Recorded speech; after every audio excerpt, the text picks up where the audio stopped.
V0 just introduced new V0 templates, and it's a real game changer because those are editable templates which you can edit by a simple AI prompt command and adjust it to your needs. There are 6 templates for now, and from the look of it, I think there's going to be much more because of the popularity of boilerplates. First one is just a simple Next.js plus shadcn. This one is not very impressive because we can do this probably in 3 minutes. We just need to do the npx create next app latest and initialize shadcn, and that's it.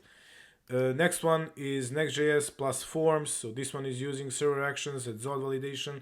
This is maybe good for beginners to understand how are server actions working and validation and forms and everything.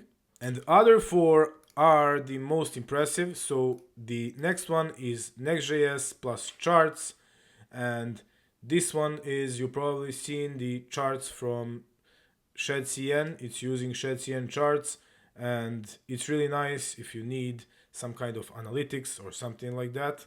So this one is really great. Then we have the OpenAI and AI SDK chatbot, and as you can see, it's asking you immediately for the OpenAI API key. So basically you get everything inside of this project already working. So the idea is to enter everything here and then just deploy your project to Vercel. Then we have probably the most popular one now from V0 templates, this e-commerce option. We're going to try this one in a minute, and just the last option is a documentation starter. So here you can see here the sidebar from shadcn and documentation and everything for documentation project to have like a nice looking documentation starter. So let's try now to use this Stripe products and check out, so e-commerce option. So I'm going to name my project just e-commerce, and I'm going to enter my Stripe secret key. And now I'm opening my template, and here we have, as we can see, hero, product by form, product list, thumbnail, bunch of files, and we also have server actions, so that one is good. And we can see how does it look. So we have the classic e-commerce looking website with bunch of filters and everything. So let's see how is it going to look when we install it. So now I need this add to code base. So here we have npx shadcn add command, and I'm going to use this one inside of my terminal.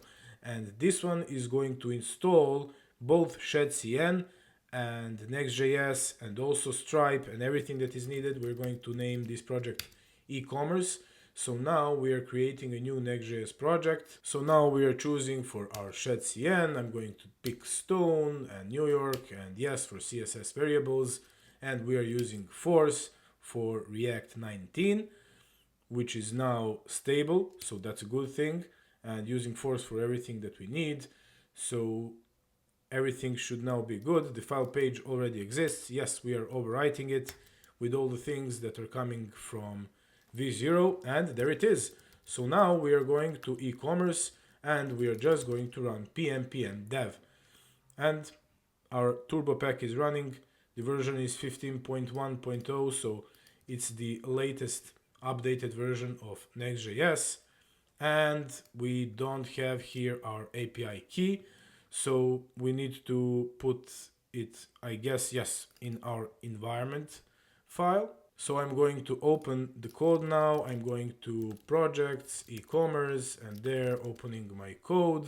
So there it is. I'm going to create a new file and call it .env.local. And here we need this Stripe secret key. So we are going to insert this one. You're not going to see it because I don't want to expose my key. And let's see how does it look. Awesome, here it is. We don't have the placeholders, but that's fine. We would like put some product images anyway. So now let's see what we can do. So we have buy now, and that one is leading directly to Stripe. So everything is set. We can already buy some products, and we have here search, we have the cart. So we have a bunch of stuff here.